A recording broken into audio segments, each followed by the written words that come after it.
Poverty is not caused by men and women getting married. It's not caused by machinery. It's not caused by overproduction. It's not caused by drink or laziness, and it's not caused by overpopulation. It's caused by private monopoly. That is the present system. They have monopolised everything that it is possible to monopolise. They've got the whole earth, the minerals in the earth and the streams that water the earth. The only reason they have not monopolised the daylight and the air is that it is not possible to do it. If it were possible to construct huge gasometers and to draw together and compress within them the whole of the atmosphere, it would have been done long ago, and we should have been compelled to work for them in order to get money to buy air to breathe. You would see people going about gasping for breath and telling each other that the likes of them could not expect to have air to breathe unless they had the money to pay for it.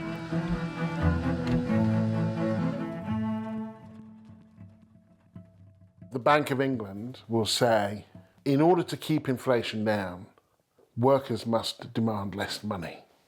Well, it wasn't the workers who made the inflation in the first place. Not most recently, it certainly wasn't. And there's no sense of like, well, why? Why should they do that? Why is it their problem?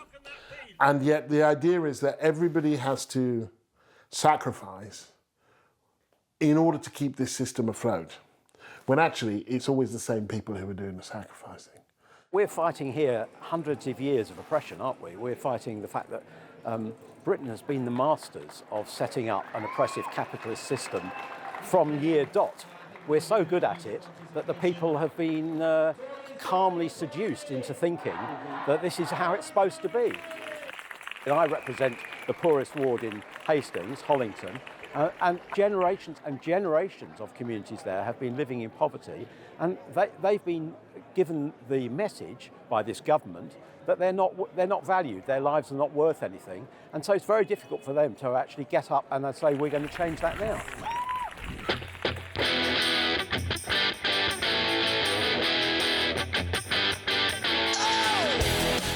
This is the MMT Podcast with Patricia Pino and Christian Riley. So for people who maybe have read up on or maybe have had an education that took in some mainstream economics, can we point to where the mainstream got it wrong and MMT got it right? Many people, including a lot of politicians, commentators and economists, believe that the government has to act like a household. They believe that, like a household, the government has an income that it raises from taxation. It cannot spend money that it doesn't have, and if it borrows money to cover a pressing expense, that money must ultimately be repaid. According to this household model, the government must think ahead before borrowing money to spend. Do we raise enough money through tax to pay this debt off? And if the answer is no, the money can't be spent. There isn't a magic money tree, as Theresa May famously told nurses seeking a pay rise in 2017. But there is a flaw in this understanding of money.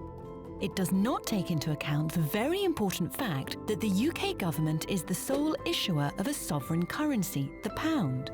This ability to create pounds makes it unique, but somehow our politicians don't seem to realise this. This matters. The government cannot be forced to default. It can always make its payments. There is no shortage of pounds if you are the issuer of pounds. We're always told the source of the pounds that fund the NHS come from taxes. So that's the common story, right? Everybody thinks they know at least the one basic thing about economics, that taxes fund government spending and we pay our taxes to fund the public spending. That line of kind of seeing the government as a household is a very powerful kind of narrative because people immediately relate it to their own personal lives. So I think, politicians use that as a means to restrict people's imaginations as to what it... What do you say to that as an MMT advocate? We would argue we should be chucking everything the kitchen sink at avoiding climate catastrophe. And the upbeat, positive thing about modern money theory is, yes, we can. Mm-hmm. You're not going to hear, we can't afford that. You're not going to hear we're going to run out of. Or we need to wait for the market. Oh to yeah, do we it. need. Oh yeah, exactly. Yeah. And just to prove the narrative as well, you know, you go back 2008, it was the government that bailed out the banks. You know, you go back It wasn't to COVID. the banks that bailed out the government. It wasn't the other way around. You can always tell at times like that who's in the driving seat. You go back to COVID at a time when, you know, the government was facing the prospect of huge unemployment unless it did something about it. Money was no problem at that point, you know. Or even the Ukraine war, has anybody discussed how we're going to pay for that? No, it's only when it's policies such as the NHS or policies that are perceived to give, change the balance of power in the favor of workers slightly, that suddenly the question, how are you going to fund it, becomes the most important question, and it's quite cynical. So cynical is one word. Disingenuous would be another. I mean, when we get the Chancellor and the Shadow Chancellor telling us that we can't get rid of the 2-child limit, for example, because how will it be paid for? Do they know they're lying? There's an extra ripple to this when it comes to centre-left parties, which is they're always on the back foot. They always think, the electorate thinks that they love government spending, they're going to bankrupt the country, they're going to spend too much. So they are very invested in the household analogy, because it's very easy. It's how people already think about money. You don't have to do any re-educating, you don't have to do any paradigm shattering to just say, oh, the government's maxed out its credit card and we can't spend any more money. So, and they talk like that because people understand the money system that way. People have a very hard time conceiving that money comes from somewhere. Funds are effectively voted into existence by a parliamentary process. When that passes, there is nothing anybody can do. The Governor of the Bank of England doesn't get to go, I'm not paying that check. And then it's down to keystrokes at the central bank. That's how money comes into being. And that's the only way the government can spend. So we're not even saying, oh, the government could choose, if it wanted to take some of this tax money and then get some money from bonds that they've sold. It's like that is how they spend. This is the only way.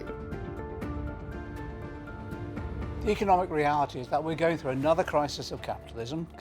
Inherent within capitalism are recurring crises. So we're going through another crisis of capitalism, and working people are saying, well, we want some solutions to this. We want some solutions about our wages. We want some solutions about how we provide the houses that we need or the public services that we need. And at the same time, we want some solutions to the existential threat of climate change. So therefore, people look for alternatives.